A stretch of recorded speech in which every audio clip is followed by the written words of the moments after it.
Okay, TRON race car finally popped its motor. Actually locked it up in March at Bottonwillow. Lemons, yeah, it's been since March. It has been on a trailer ever since, and it was bleeding all over the place. And we're finding what looks like major acne on the oil pan.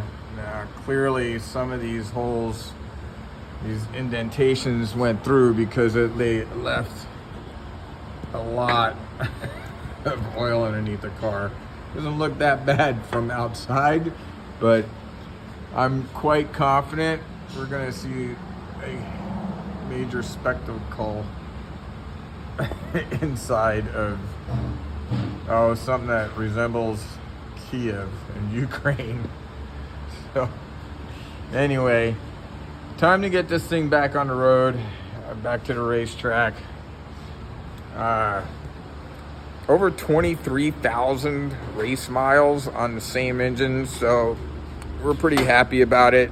Kind of past its life expectation due date, so hard to complain.